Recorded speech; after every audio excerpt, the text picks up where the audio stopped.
Hello divine sols, কেমন আছেন আপনারা? আশা করি খুব ভালো আছেন। আজ আমি বলবো সাবকনসিয়াস মাইন্ডকে আমরা কিভাবে রিপ্রোগ্রাম করব বা কিভাবে আমরা আমাদের ম্যানিফেস্টেশনের জন্য সাবকনসিয়াস মাইন্ডকে কাজে লাগাবো। এতদিনে আমরা জেনেছি আমরা যেটাই সাবকনসিয়াস মাইন্ডে একবার ঢোকাতে পারবো সেটার বহিঃপ্রকাশ হিসেবে আমাদের ম্যানিফেস্টেশন ফিজিক্যাল ফর্মে আমরা পেয়ে যাব। আর সাবকনসিয়াস মাইন্ড ল্যাঙ্গুয়েজ বোঝে না। সাবকনসিয়াস মাইন্ড সবসময় আমাদের ভাইব্রেশনের ওপর কাজ করে। মানে আমরা যত হাই ভাইব্রেশনে থাকবো তত তাড়াতাড়ি আমরা উইশ ম্যানিফেস্ট করতে পারবো।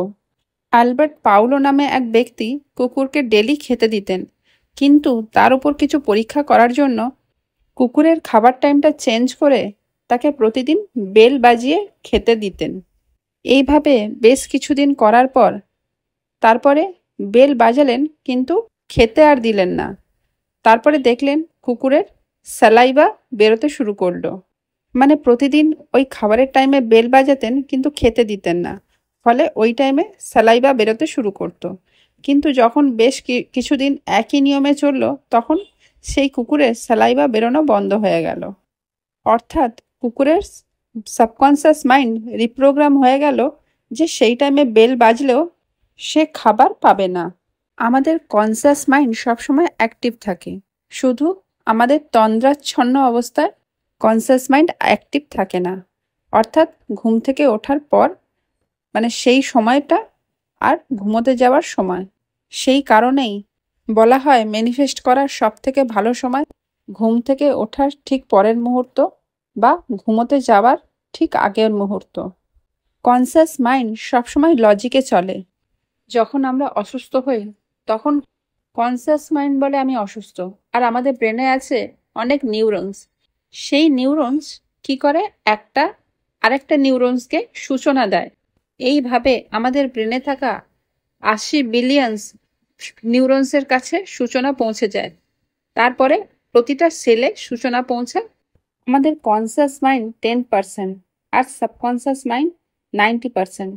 আমরা কনসিয়াসলি কোনো কাজ করলে বা কিছু হলে সেটা ভুলে যাই, কিন্তু সাবকনসিয়াস মাইন্ডে ঢুকলে সেটা আমাদের সারা জীবন মনে থাকে। কিন্তু যখন আমাদের কনসিয়াস মাইন্ড অ্যাক্টিভ থাকে তখন সাবকনসিয়াস মাইন্ডে কোনো উইশ ঢোকানো একটু ডিফিকাল্ট, কারণ যতক্ষণ না সাবকনসিয়াস মাইন্ড সেটাকে সত্যি ভাববে ততক্ষণ তার বহিঃপ্রকাশ হবে না। আর সেই সাবকনসিয়াস মাইন্ডে আমাদের উইশটা সত্যি বোঝানোর জন্যই বিভিন্ন টেকনিক, অ্যাফার্মেশন আমরা ইউজ করে থাকি আমাদের উইশ ফুলফিলমেন্টের জন্য। সারাদিনে আমাদের মাথায় 60,000 থটস আসে। তাহলে সব যদি পূরণ হয় তাহলে কি হবে বলুন তো? আমাদের মাথায় তো সারাদিনে নেগেটিভ পজিটিভ দুটোই আসে।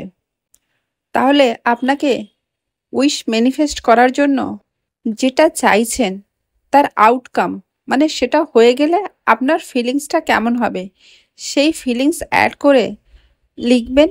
লেখার সাথে সাথে চেষ্টা করবেন সেটাকে ভিজুয়ালাইজ করার। মানে যেমন আপনি মুভি দেখেন সেই মুভি দেখার মতন করেই চোখ বন্ধ করে সেটা ভিজুয়ালাইজ করার চেষ্টা করবেন, আর তার সাথে ফিলিংস অ্যাড করবেন। আপনি আপনার উইশে যত বেশি ভিজুয়ালাইজ করবেন আর যত বেশি তাতে ফিলিংস অ্যাড করতে পারবেন তত তাড়াতাড়ি আপনার ম্যানিফেস্টেশন পূরণ হবে। তার জন্য আপনাকে সবসময় আনন্দে থাকতে হবে, নিজেকে ভালোবাসতে হবে, আর আপনার কাছে থাকা প্রতিটা জিনিসের জন্য কৃতজ্ঞ হতে হবে। আপনি নিজেও লক্ষ্য করবেন আপনি যত বেশি কৃতজ্ঞ হবেন আপনার মধ্যে তত বেশি পজিটিভিটি আসবে, আর আপনি তত বেশি ভালো জিনিসে ফোকাস করার সাথে সাথে আপনার জীবনে আসার পরিমাণ আরও বাড়বে। সে পজিটিভিটি হোক বা প্রাচুর্য হোক বা মানি হোক। আমরা তো হিউম্যান বিইং, তাই সারাদিনে আমাদের মধ্যে একটু না একটু নেগেটিভ থট এসেই যায়, আর আমরা সারাদিনে কখনো না কখনো নেগেটিভ হয়ে পড়ি। তাহলে আমাদের কি করতে হবে? যখনই আপনি নেগেটিভ হবেন তখনই আপনি থামুন আর ভাবুন আপনার কাছে এই মুহূর্তে কি আছে, বা আপনি যেটা করছেন সেই জিনিসটার প্রতি কৃতজ্ঞ হন। সেটা করার মতন আপনার কাছে হাত আছে, আপনার হাঁটার জন্য আপনার কাছে পা আছে, আপনি নিঃশ্বাস নিতে পারছেন, আপনার প্রতিটা ফ্যামিলি মেম্বার আপনার সাথে আছে, আপনি সকালবেলা সুস্থ শরীরে ঘুম থেকে উঠেছেন। এই প্রতিটা জিনিসকে কেন্দ্র করে আপনি কৃতজ্ঞ হন।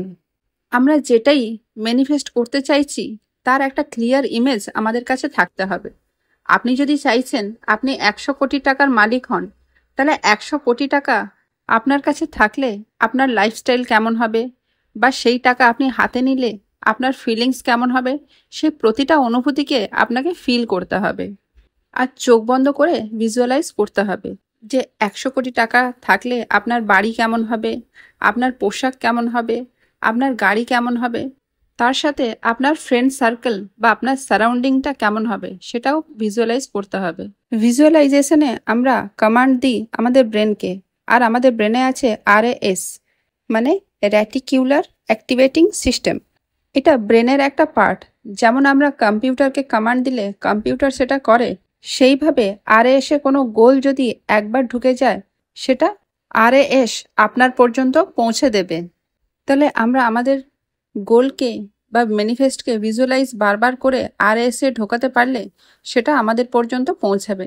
সেই কারণেই আমরা যেটা চাইছি বা আপনি যেটা চাইছেন সেটা অলরেডি হয়ে গেছে, সেটা ভিজুয়ালাইজ করতে হবে ফিলিংসের সাথে। কারণ সেটা বারবার সেই ফিলিংসের সাথে ভিজুয়ালাইজ করলে আপনার ব্রেনের RAS নামক পার্টে ঢুকবে, আর সেটা RAS নামক পার্টে ঢুকলে তবেই সেটার বহিঃপ্রকাশ হিসাবে আপনি সেটা পেয়ে যাবেন। আশা করি আমি আজকের টপিকটা বোঝাতে পারলাম। আজকের টপিক নিয়ে যদি কারোর মনে কোনো ডাউট থাকে তাহলে আমাকে কমেন্টে অবশ্যই জিজ্ঞাসা করবেন। আজকের জন্য এটুকুই। আজকের ভিডিও এত দূর দেখার জন্য আপনাকে অনেক অনেক ধন্যবাদ।